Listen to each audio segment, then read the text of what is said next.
integration. But we also learned about full vertical integration and the concept of disintegration.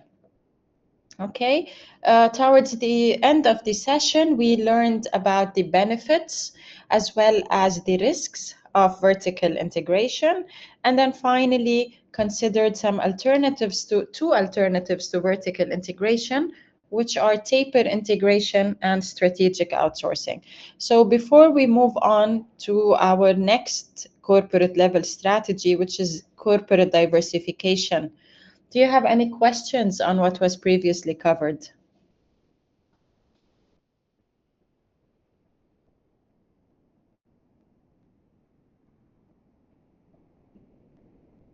Until now, no, miss. Okay, great. See, when I stopped the recording, I could hear you, so it's fine. And it won't. This session is not being recorded, للأسف. But anyway, those of you who were able to join, I guess that at least that would be beneficial to you. Throughout the lecture, I'll be saving the attendance, for those who attended. Anyway, so moving on to our second corporate level strategy, which is called the diversification strategy. Okay, perfect, Ghaith. That's wonderful. So maybe you can share it with all of us later on. Okay, you can send it to me by email and I can post it in Moodle. Thank you. That's great. Okay, so the second corporate level strategy, which is being covered in chapter 8, is known as, or is called, the diversification strategy. And here, now, by formulating the diversification strategy, we are addressing the second and the third corporate strategy questions. So if you remember at the beginning of the chapter, we defined corporate strategy as answering the question where to compete across or along three different dimensions. And each dimension had its own matching question, the corporate strategic level question. The first question, خلاص, we already covered that with vertical integration, because the first question was, in what stages of the industry value chain should the organization be competing? And this was covered with vertical integration strategy. Now we move on to answering the two remaining questions, which are the range of products and services the firm should offer, as well as the geographically, where should the firm compete in terms of whether it is regional markets, national markets, or international markets. Now, our answer to the second question is going to determine the degrees of diversification. And logically, the greater the range of products and services that the firm is offering, the higher the degree of diversification. And the more limited and narrow is the range of products and services being offered, then the lower are the degrees of diversification. But here again, also some other questions present themselves. For example, why do some companies compete in single product markets while others decide to compete in several different product markets? Yani if we compare PepsiCo to Coca-Cola, you see Coca-Cola decided to compete in a single product market. They focus only on the soft drinks. Whereas PepsiCo, who is also in the soft drink industry, their management at PepsiCo decided to produce and to compete in more than a single product market, because PepsiCo also owns Lay's, it owns Quaker Oats, it used to own KFC, Pizza Hut, and Taco Bell, but the CEO at the time, Indra Nooyi, who we learned about in chapter 2, she spun those KFC, Pizza Hut, and Taco Bell into a different company called Yum Brands. Anyway, so as we go at the remainder of the chapter, we're going to understand more and more why some companies, they only compete in a single product market, and while others decide to compete in several product markets and offer several products or several services. Another question which presents itself again is, why do some firms are just, they are content, they are just okay by competing locally, and focusing on the local market, while other firms decide to go beyond the state boundaries. So, why do some firms compete beyond their national borders, while others prefer to focus only on the domestic market? Another example, which is cited in the chapter, is the difference between KFC and Chick-fil-A. I'm not sure if you're familiar with Chick-fil-A, but Chick-fil-A is the second biggest chicken fast food restaurant uh, in the United States. Now, KFC is the number one, and Chick-fil-A is number two, and the direct competitor of KFC. But most of us probably have not heard of Chick-fil-A. Why? Because Chick-fil-A only operates in America. Type. Why do these two companies who have the majority of the market share, or let's say a big market share, how come that one has decided to stay local and one has decided to expand and go multinational? Do you have any suggestions? Why do you think KFC has decided to compete beyond national borders, whereas Chick-fil-A is content, they're satisfied with being just operating across America? Why do you think?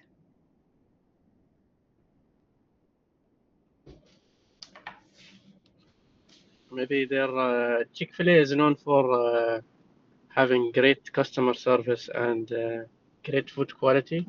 So I know that their operations is not far from their stores, so it's strategically placed. So I think expanding to a different region would be very expensive for their business model.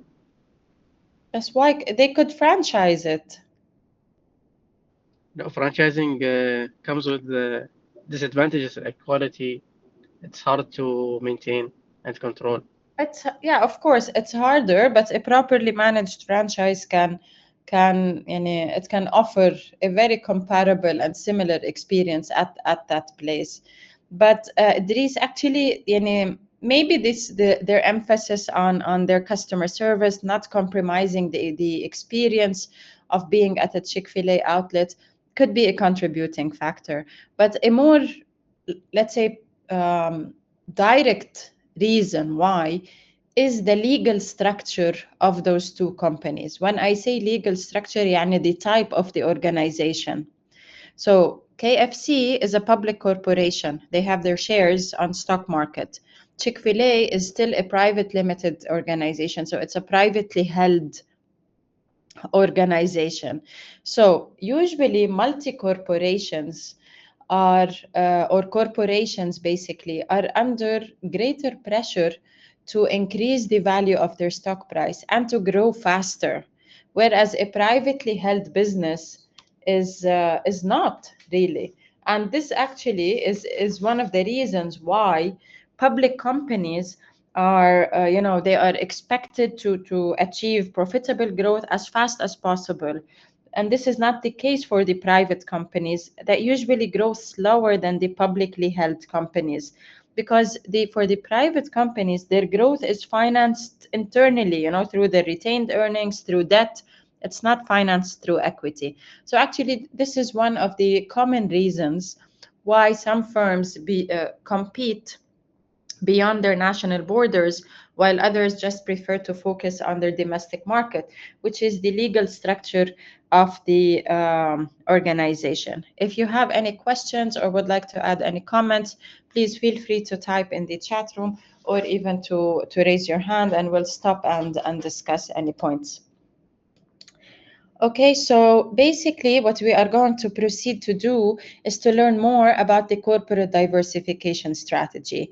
And once we are formulating a diversification strategy, we are addressing questions, we are providing answers about the number of markets to compete in, which is the degrees of diversification, and also where to compete geographically, which is our geographic scope. And usually, just to better explain the terminology, because you are expected to use it also. So when I say that an organization is diversified, Okay, it means this organization offers a variety of products and services, and those could be offered in several markets as well. And when I say that an organization is non-diversified, which is a more specialized organization, so when I say non-diversified, this means that the company focuses on a single market, whereas the diversified companies are competing in several different markets at the same time. So whenever now, from here on, I'm going to be using the terms a diversified company or versus a non-diversified company without having to explain what I mean by diversified and non-diversified. So generally, there are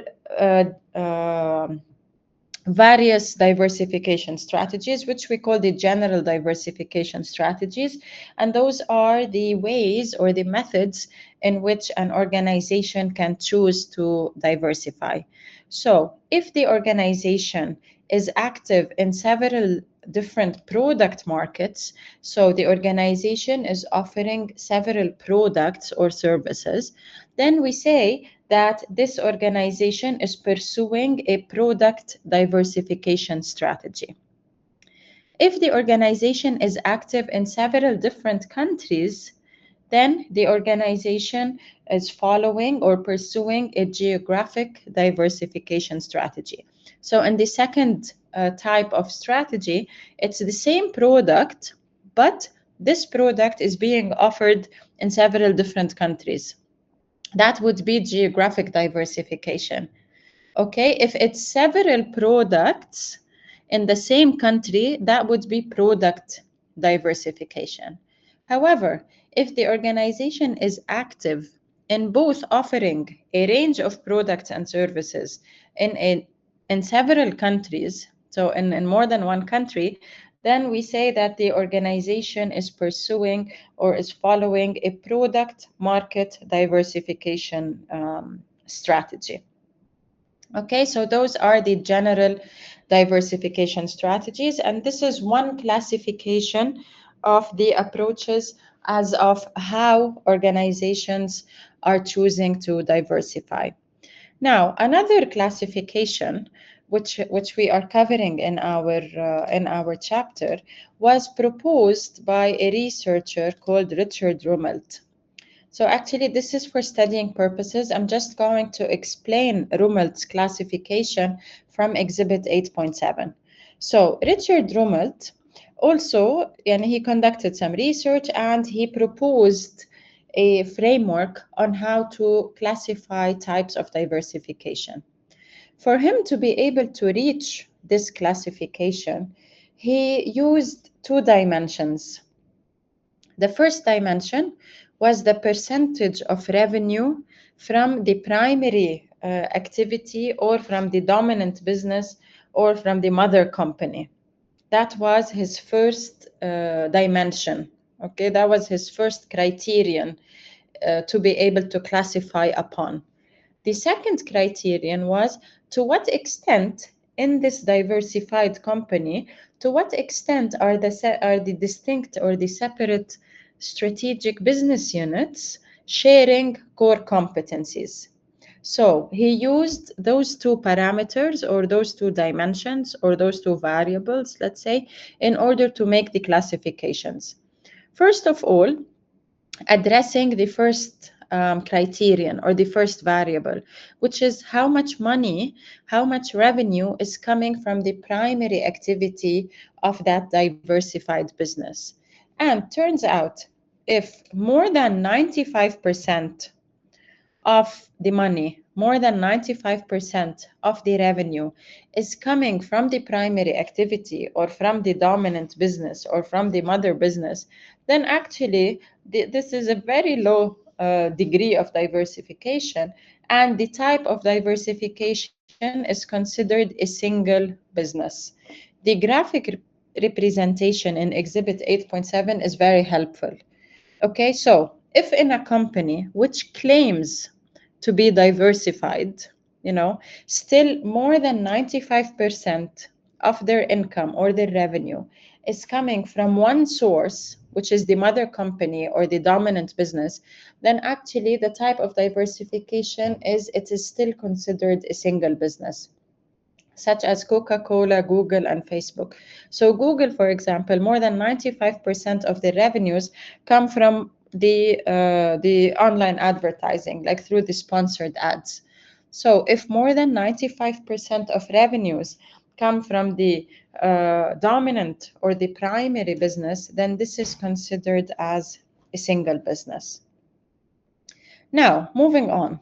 If 70 to 95% of the revenue is coming from the dominant or primary business, and up to 30% is coming from another more recessive or a smaller business, then the type of diversification is a dominant business.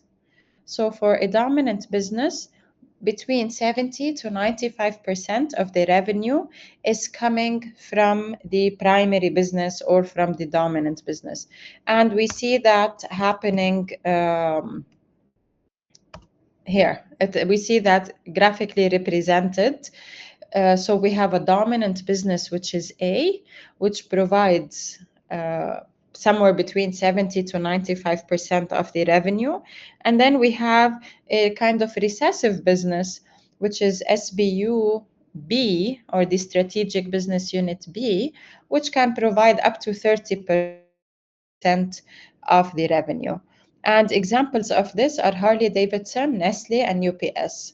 For example, Harley-Davidson, up to 70% of the revenue is from the motorcycles. It's from the motorbikes. But also 30% or up to 30% of the revenue comes from franchising the brand يعني, and also from selling like the clothes, the boots, the leather jackets, all the apparel and the accessories with the Harley-Davidson logo.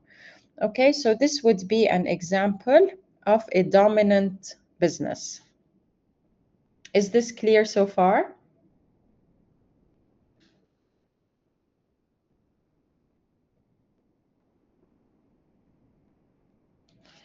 Okay, so Richard Rumelt, as I said, he is using the percentage of revenue coming from the primary activity to be able to come up with the classifications of the different types of diversification. And he was going from like 100% backward. So if he said if up to 95% is coming from one place, يعني single business. If 70 to 95% is coming from the mother company or from the primary business, يعني it's a dominant business. طيب, moving even lower and lower. طيب, if it's less than 70% of revenues coming from the primary business or from the dominant business, then what's the type of diversification? Please look at Exhibit 8.7.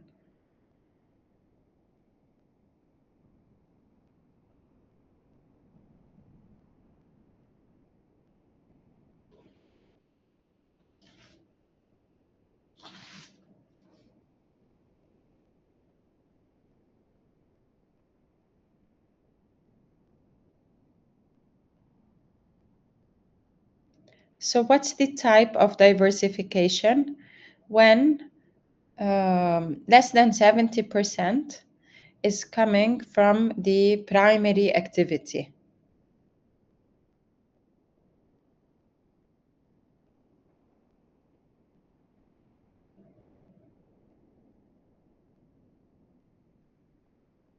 Yusuf, you're right. So related diversification.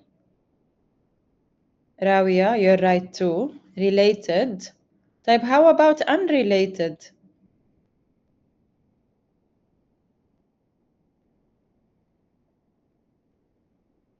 If you look at unrelated diversification, what's your comment?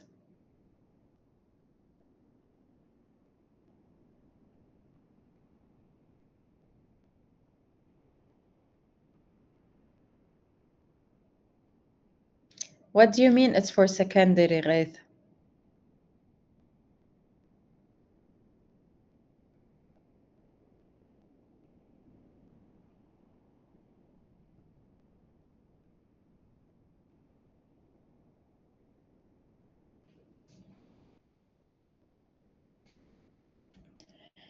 Anyway, so to proceed,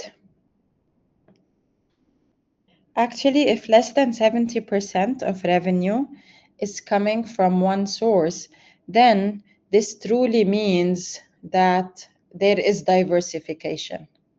Okay, so there is diversification, or there are, whether it is related diversification or unrelated diversification. Less than 70% coming from one source means that the company is truly a diversified business, irrespective of whether this diversification is related or unrelated. But the way how Richard Rummelt was able to further classify into related and unrelated is, remember at the very beginning, I told you he used 2 dimensions. So the first dimension was the percentage of revenue. It helped him at first until it did not.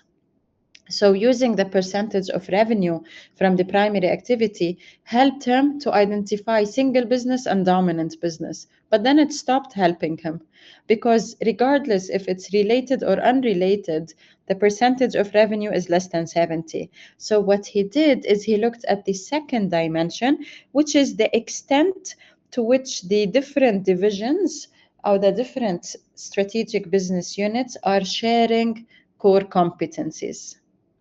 And then he said, if the SBUs are sharing core competencies, then this is related diversification. If the SBUs are not sharing core competencies, then this is unrelated diversification. Okay, so we can see this also graphically represented here in Exhibit 8.7. So with related, there is sharing, regardless, and if we look at the first half, which is the related constraint, or if we look down, the related linked, there is also sharing. With unrelated, there is no sharing. Okay, so what is the difference between related constraint and related linked? What can you observe? In both cases, هما related. يعني there is sharing. So whenever I say related, يعني there is sharing of core competencies. So in both cases, whenever I talk about related diversification, I see that there is a sharing of core competencies. However, what is the difference between 1 and 2? Between related constrained and related linked?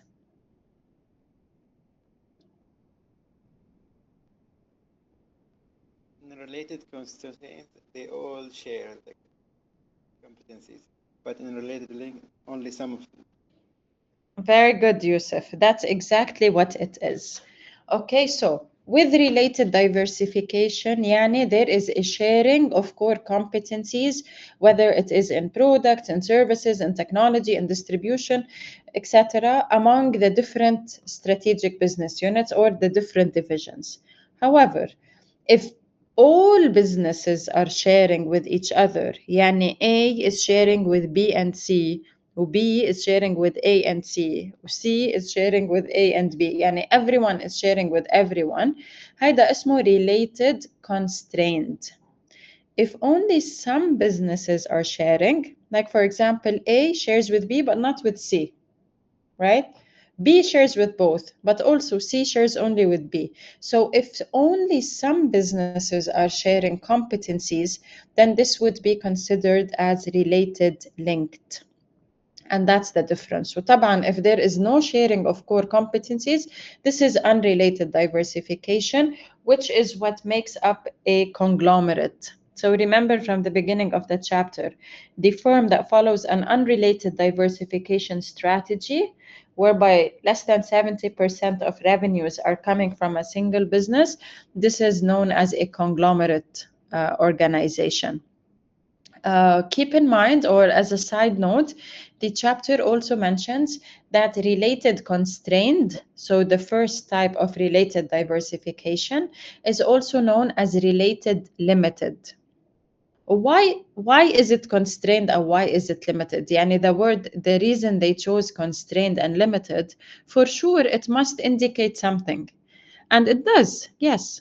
What it indicates is that the business will not consider growing even more, diversifying even more, yani adding a fourth division, which is division D, unless it is able to share the competencies between A, B, and C with D.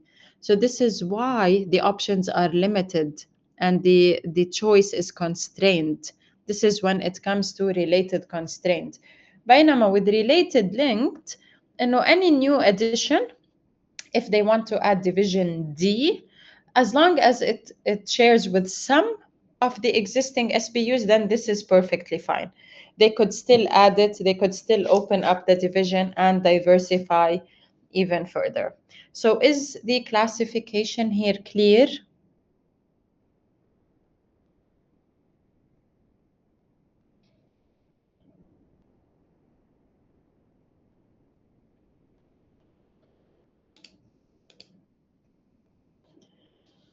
Okay, so just briefly going over strategy highlight 8.2, the reason I kept this is I want to point out an idea.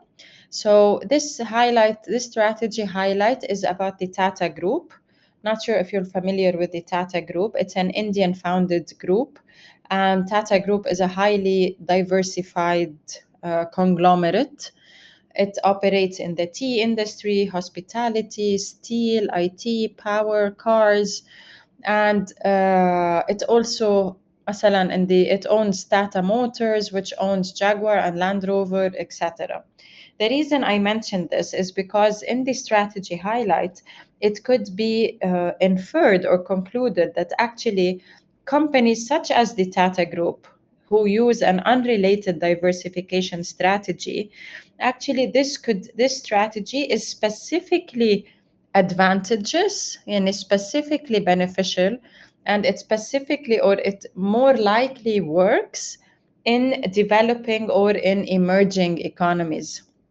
Usually in emerging economies, going into unrelated businesses can help to enhance the performance of the mother company.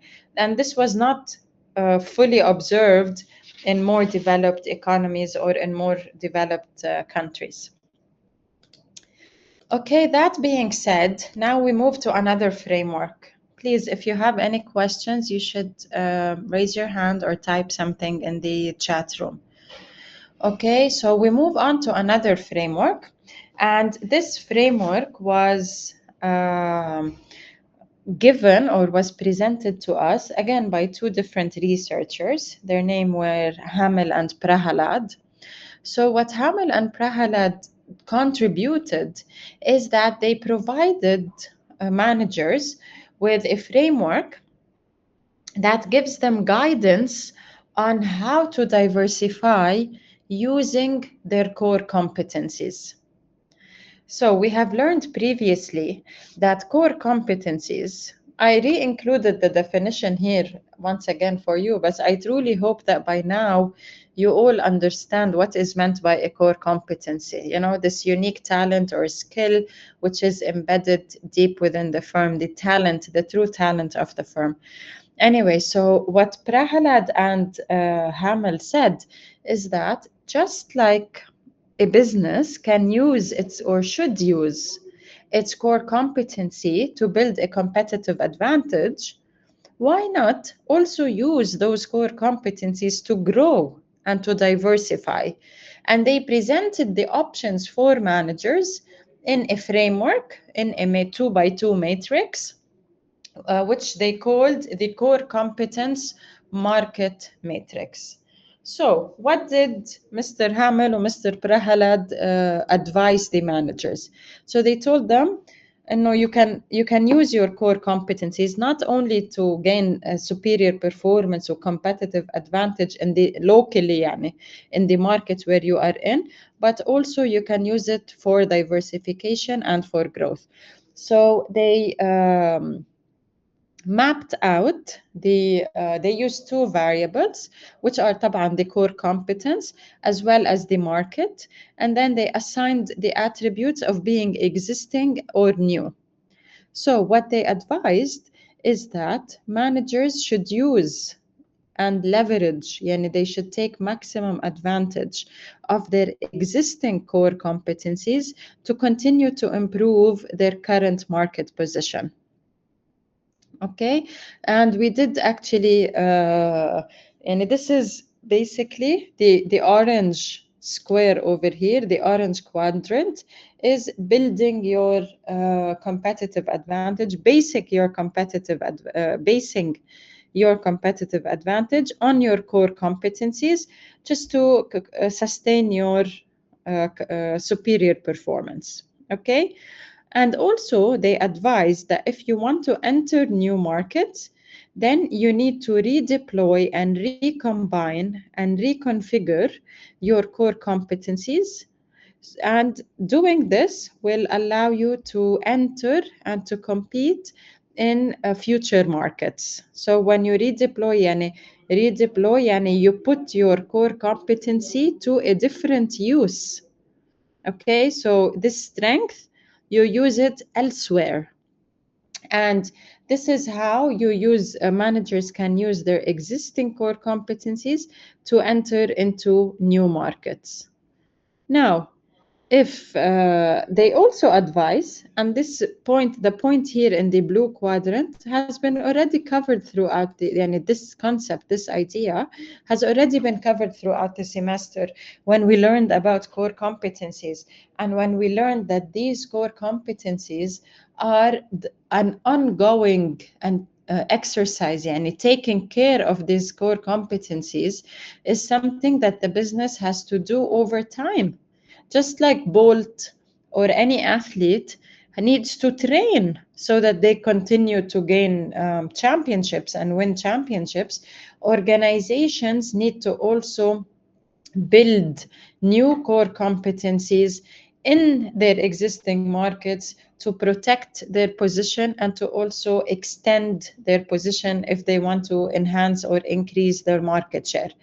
And then finally, Hamel and Prahalad, they advised, for managers, if you want to enter new markets, okay, sometimes you might, and the entry into those new markets requires a talent, requires a competency, requires a strength that you do not have, then you need to build this new core competency.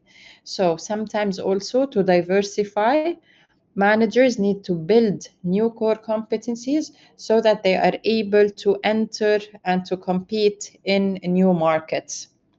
And this green section here, or this green quadrant, is what Hamel and Prahalad called as the mega opportunities. So if the organization identifies a market of the future, just like General Electric in our opening case study, if you remember, Jeffrey Immelt, he identified clean technology and healthcare to be markets of the future. So he built new core competencies so that he is able to compete in those markets. So to wrap up, the core competence market matrix provides guidance for managers on how they can formulate their corporate strategy, how they can diversify, how they can grow through using their core competencies.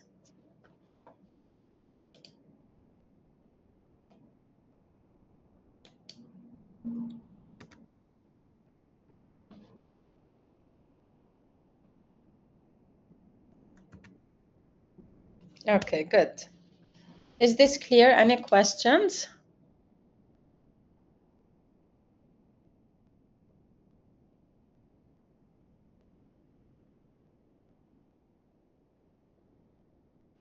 Clear, inshallah. Inshallah. Okay, now we move on to another point, which is the relationship between diversification and the performance of the organization. So, a question presents itself here. Does corporate diversification indeed lead to superior performance? So, companies that go through the trouble of diversifying, whether their products, whether geographic diversification or product market diversification, يعني offering several products in several markets. What's the outcome? Does this diversification indeed lead to superior performance? And are the separate business divisions, يعني the separate SBUs, worth more separately or under one mother company? So actually, yes, you're right, of course. It depends and not necessarily. فعليا, there is a relationship between the type of diversification and performance. So it turns out that not all types of diversification result in maximizing performance. Could you guess which type will enhance the performance and which type won't necessarily enhance the performance?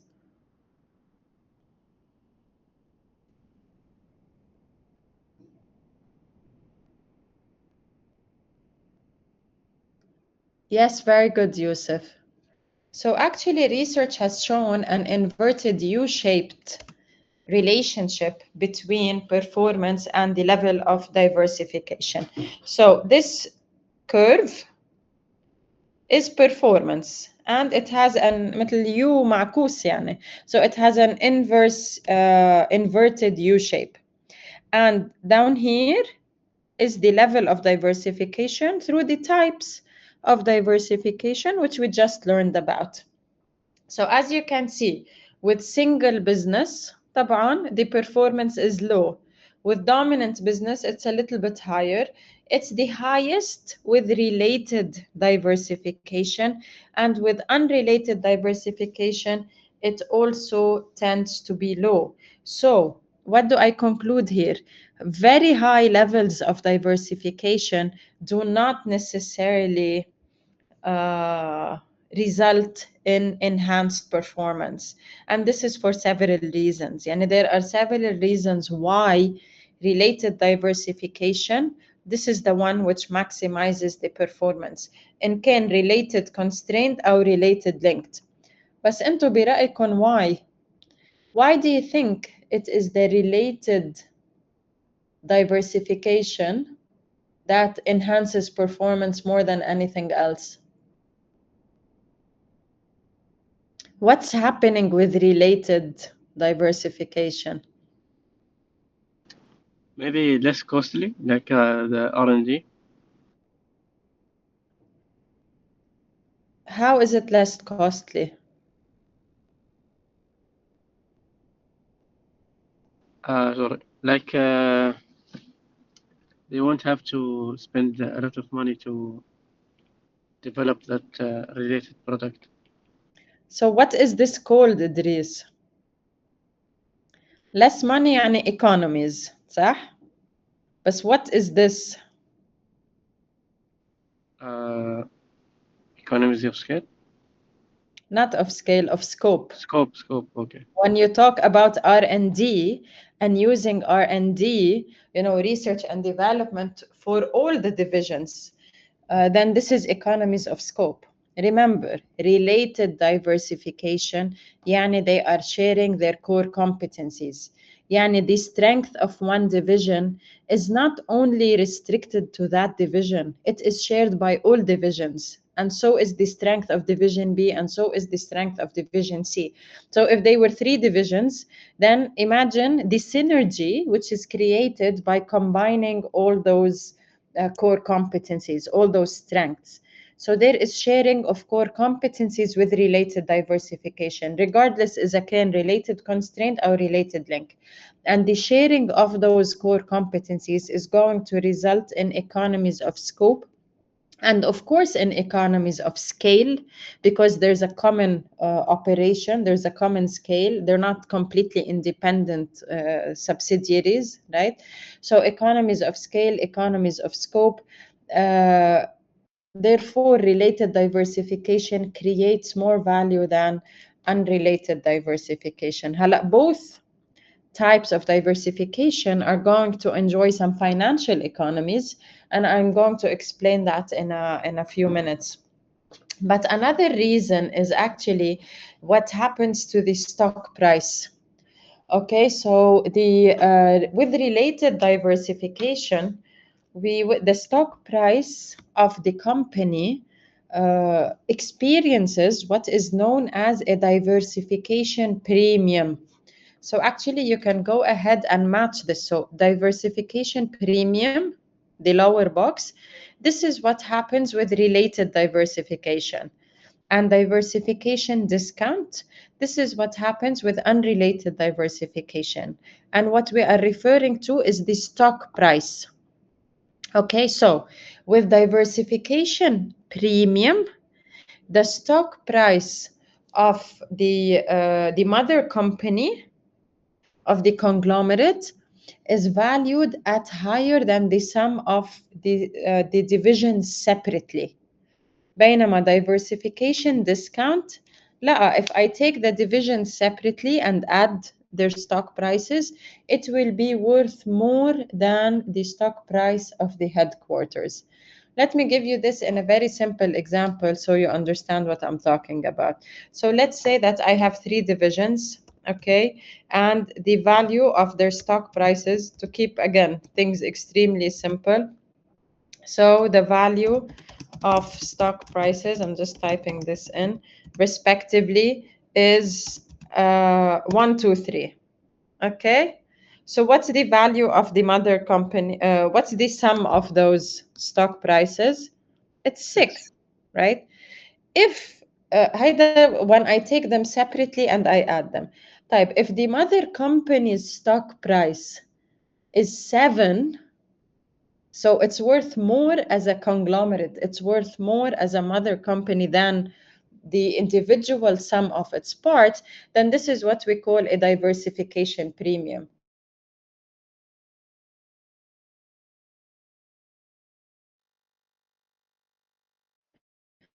The stock price of the mother company is 4, then that's a diversification discount. Okay, so the stock price is less than the sum of the individual business units. And companies with related diversification usually experience a diversification premium. بينما companies with unrelated diversification experience a diversification discount. Now, to help us further understand why related diversification results in more enhanced performance than unrelated diversification, Exhibit 8.10 will show us يعني رح يوضح لنا بشكل أكثر why. And basically, it's because we will notice that the sources of value creation or the advantages of related diversification are higher. So related diversification creates more value. Now the first part of the exhibit shows me vertical integration. نحن vertical integration, we already covered it. Those are the advantages and the risks of a vertical integration strategy, which we have already covered in the first part of the chapter. Now our focus is here on the advantages. يوم all sources of value creation يعني هو the advantages. Sources of cost يعني those are kind of limitations or disadvantages. So لاحظوا أنه related diversification has, in addition to financial economies, لأنه financial economies is common for both. بس related بالإضافة إلى financial economies عنده economies of scope و economies of scale, وهيدا بسبب, this is because of the sharing of the core competencies. So that's why this also helps me understand more and more that related diversification فعلا it creates more value وفعلا it enhances the performance of the organization. So you already know what are economies of scope, what are economies of scale. We will wrap up this chapter by learning more about financial economies. And financial economies is an advantage that both both يعني whether related or unrelated companies are going to enjoy. Diversified companies بشكل عام enjoy financial economies. وهلا رح نشرح مبدأ financial economies. But before I do so, I just want to comment on the costs. Okay, so with related diversification, there are coordination costs and influence costs, whereas with unrelated diversification, there are only influence costs. ليش? Why aren't there coordination costs in unrelated diversification?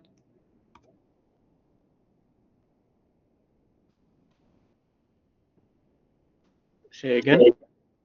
Why aren't there any coordination costs with unrelated diversification?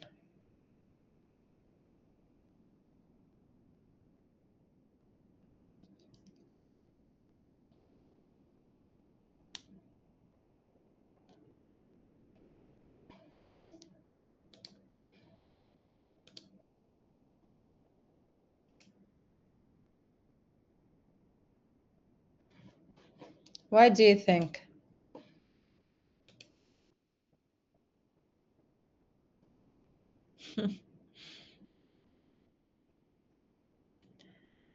So is there any sharing of core competencies with unrelated diversification? No. No. إيه طبعا هني وحتى there is no economies of scope of scale هيدا that's true right بس هو ليش why is there no economies of scope no economies of scale no coordination costs well and the answer is because there is no sharing those are completely independent separate divisions if the business has adopted an unrelated diversification strategy. The companies are completely independent. They do not coordinate with one another. They do not operate with one another. This is why they don't enjoy economies of scope and economies of scale, but حتى they do not incur coordination costs. Coordination is only applicable when the business has decided to formulate a related diversification strategy لأنه لازم ينسقوا. Coordination يعني التنسيق. They should coordinate between the divisions which are sharing the core competencies. This is why.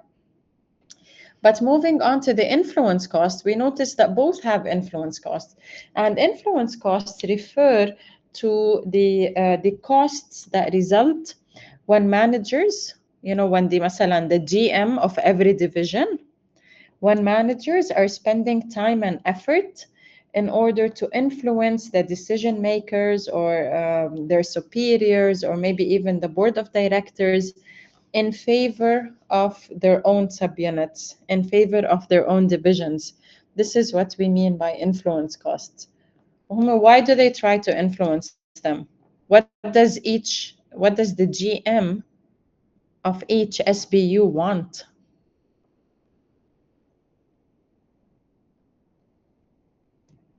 To increase their budget. Very good. مثلا, to increase their budget, to have the best people on their teams. So the time spent to obtain those advantages for their divisions, those are known. This is what is known as influence costs.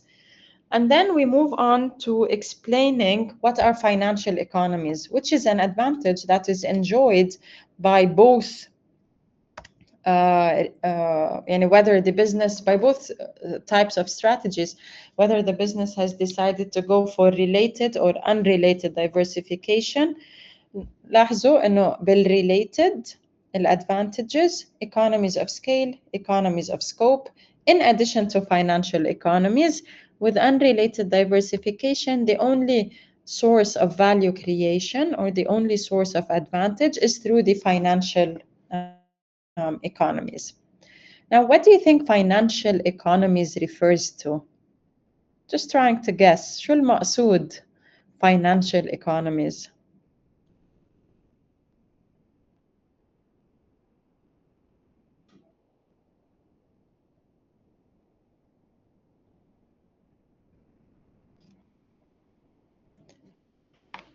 Haytham, not exactly market efficiency. but rather directed more يعني it's more directly related to finance.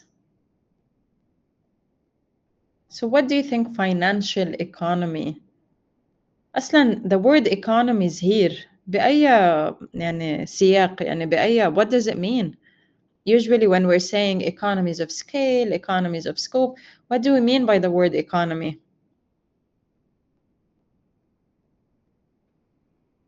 Exactly, cost reduction, Rawiya, thank you. Cost reduction and savings. So here, financial economies refer to savings in or when it comes to the cost of finance, to the cost of having money, right? So this is done in two ways. A diversified company can enjoy financial economies in two ways. Either through restructuring its portfolio of businesses or through creating internal capital markets. And I'm going to explain each one of those approaches. So now we are talking about a diversified company. صح? A company which has several SBUs or several divisions. Restructuring means reorganizing this portfolio, divesting or selling off the units that are financially draining the entire mother company and keeping the other units which are financially supporting the mother company or the primary like the overall business, right? This is restructuring. One helpful tool was proposed by the Boston Consulting Group company, and those people, they gave us the BCG matrix.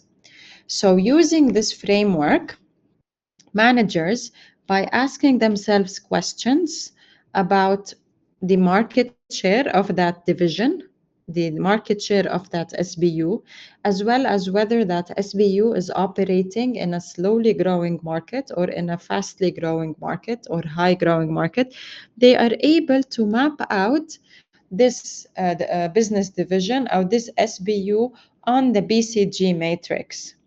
Yes, you took this in marketing, I'm sure. And the BCG matrix is a very useful tool. In marketing, you took it as mapping out products. In strategic management, we use the BCG matrix to map out SBUs, strategic business units or divisions, and then to categorize them as either dogs or question marks or stars or cash cows. And the usefulness of the BCG matrix is after I map my division or my SBU, it gives me strategic recommendations, like what am I supposed to do with this business? So if I have a business which has a low market share and is operating in a market which is growing slowly, then what is this type of business? So low market share and low growth.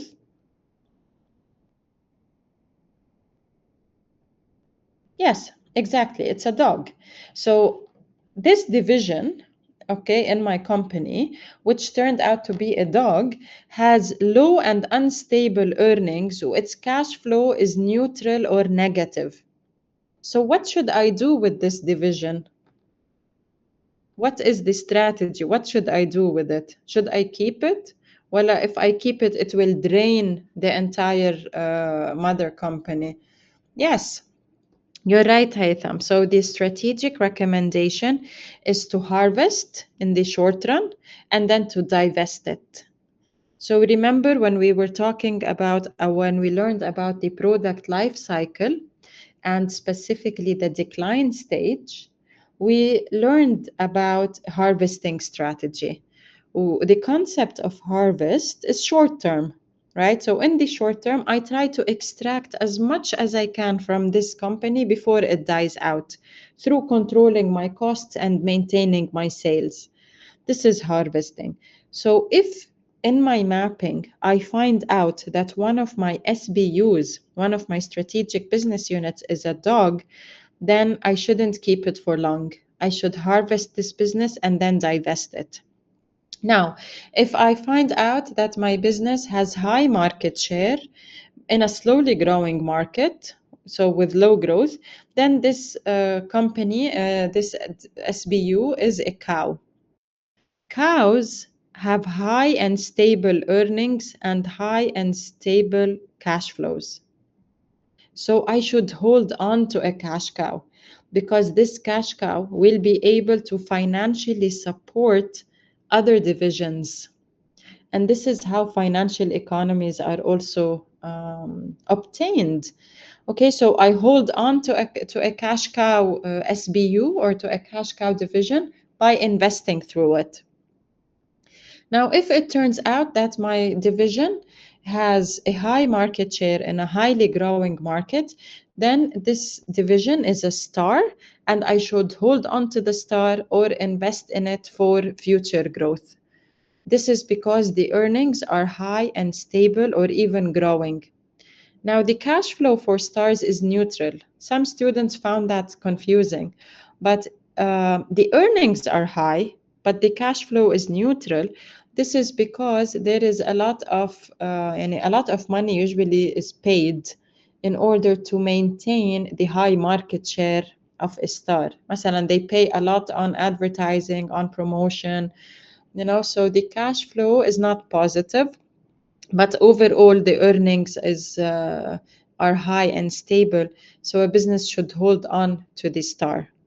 And then finally, when it comes to the question mark, so a question mark SBU is an SBU which is in a fastly growing market or in a high growing market, but its market share is low. فهون ليش? What's the reason? And this is again one of the reasons why they labeled this as a question mark. So why is it that this division is in a market which is growing fast, but it still has low market share? So here the earnings are low and unstable. They might be growing. If actually the business was able to increase the market share, then the question mark is going to become a star. If, however, the growth of the market slows down, then the question mark is going to become a dog, which should be harvested or divested.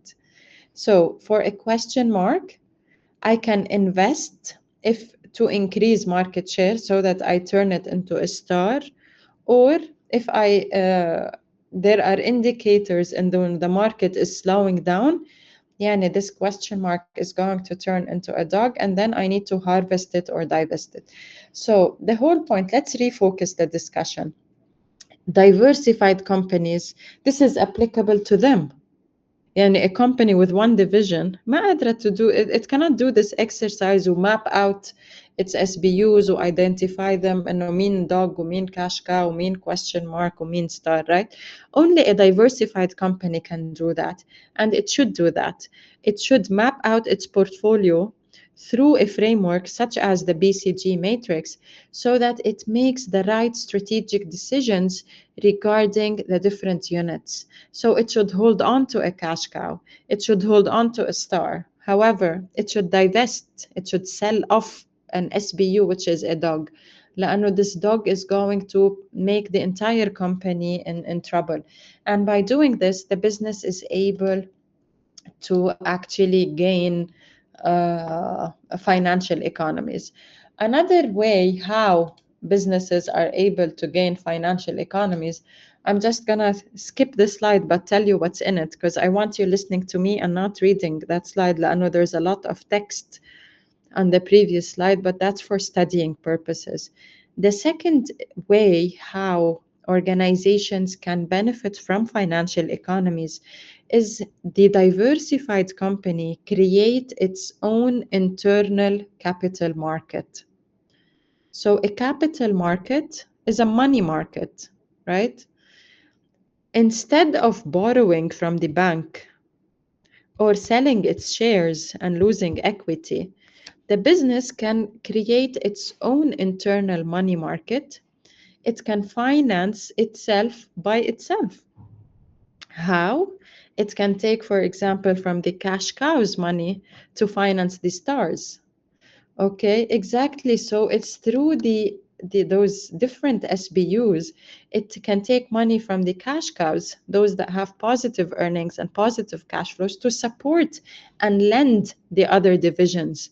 So doing this, creating an internal capital market, is going to be less costly than having to pay interest for the bank, or less costly than having to lose ownership by offering shares. So that's how also internal capital markets are going to result in financial economies. وهي it is only the diversified firm which is able to create that internal capital market through and across the different divisions. Okay, so this basically wraps up our chapter. In this chapter, we have formulated corporate level strategy along 3 dimensions with 2 types of strategies. The first dimension was the industry value chain, and this is the choice of what stages of the value chain to be in is nothing else but the formulation of a vertical integration strategy. And then when it comes to the range of products and services and the geographic scope, this is determined through a diversification strategy. Now, just like we have learned, business level strategy is dynamic, so is corporate level strategy. So this is not a one-time exercise.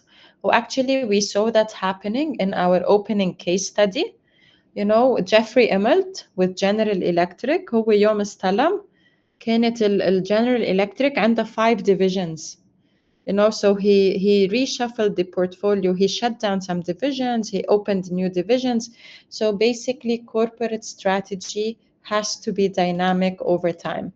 And we can see this through an example presented here in Exhibit 8.12, which shows us Nike and Adidas over the years and how their corporate strategy was dynamic. So back in the early beginnings, when those companies were established, Adidas in 1924 or Nike in 1978.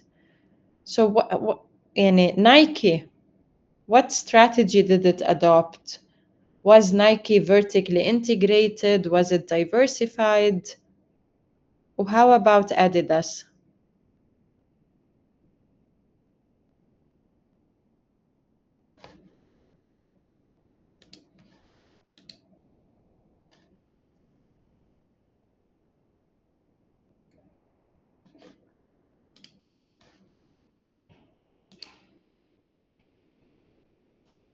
So back in the early beginnings, how was Adidas when it comes to vertical integration and diversification, or how was Nike? Nike was horizontally integrated, and Adidas was vertically integrated. No, ما في horizontal integration is beyond the scope of our it's a completely different concept, Dries. So the way you look at this is vertically. So Adidas being up here means it was vertically integrated. Nike being down here means it was disintegrated. ما كان عندهم vertical integration Nike when they started. Okay? Them being at the lower end of the x-axis, يعني both were not diversified. At their early beginnings, Nike and Adidas were not diversified لأنه هن, when I read diversification, I read it along the x-axis. So both were at the almost close to the origin, right? When it comes to diversification, Nike and Adidas at their early beginnings were not diversified, but in their early beginnings, Adidas was vertically integrated, because I read this vertically, whereas Nike was disintegrated. Is this clear? No. How was disintegrated? مو Mean, who are you referring to? لا Nike. Type. You need to read this separately, Dries. So if we talk about vertical integration, okay, just look at this arrow. Ignore the remaining part of the slide.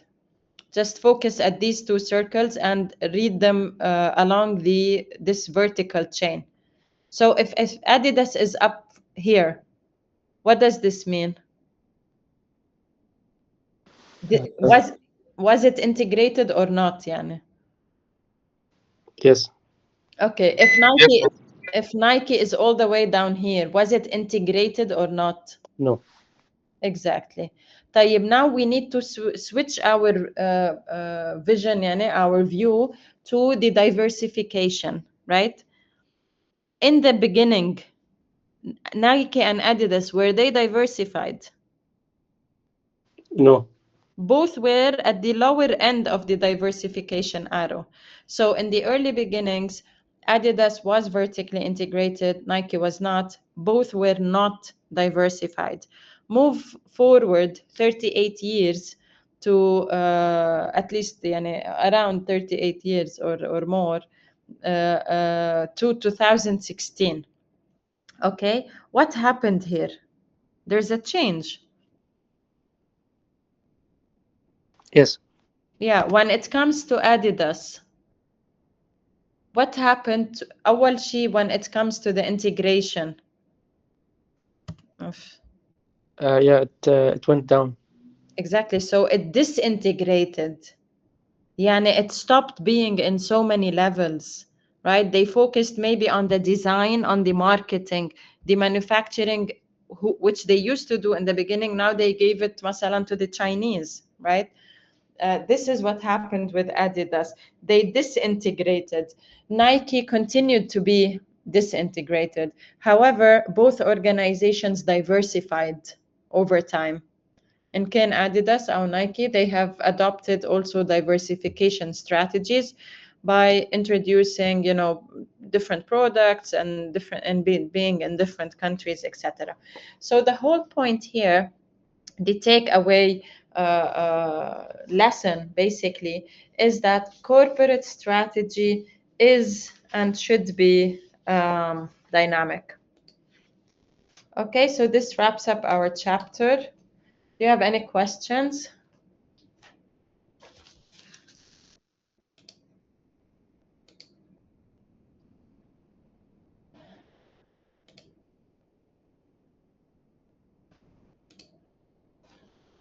No questions. Okay, great. So thank you for joining this online class. I already took attendance several times. I just want to remind you that on Sunday we have our case study, our group case study. So this will be done during our strategic management class. And then on next Thursday, we'll be starting with chapter 11. I believe I sent you an email. It was a scheduled email, but I think it got sent by now. So yeah, have a good weekend. Inshallah, we will meet on Sunday. Okay.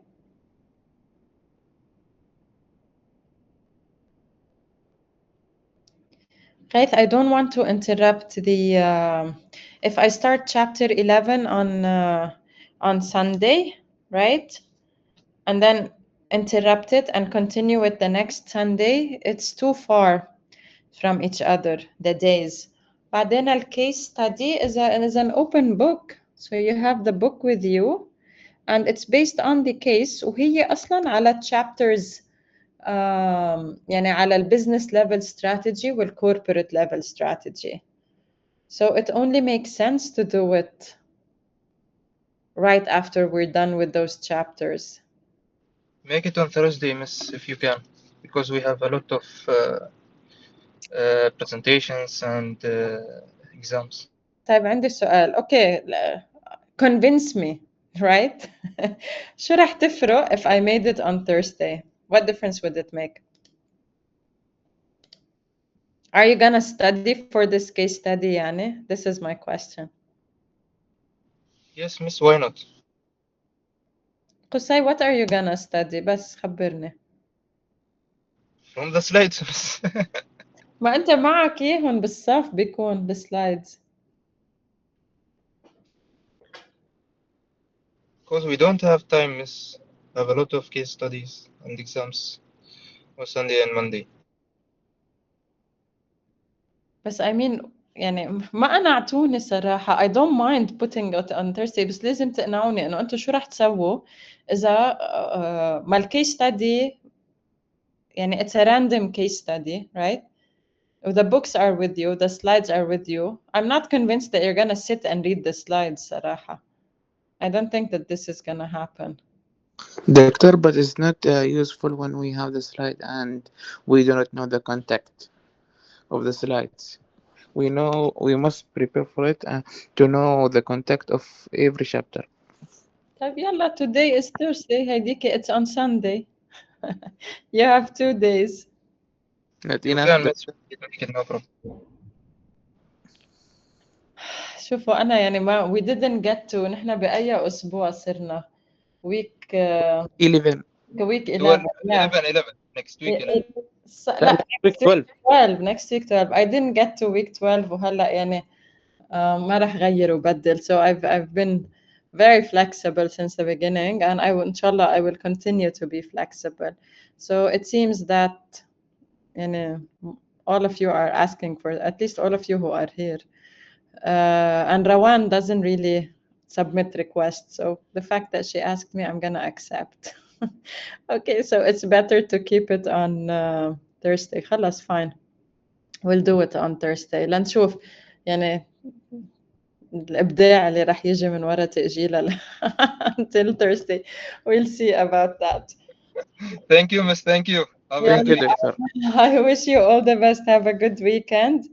So Yusuf, no, if I'm postponing for section 10 till Thursday, then I'm gonna postpone yours till Wednesday.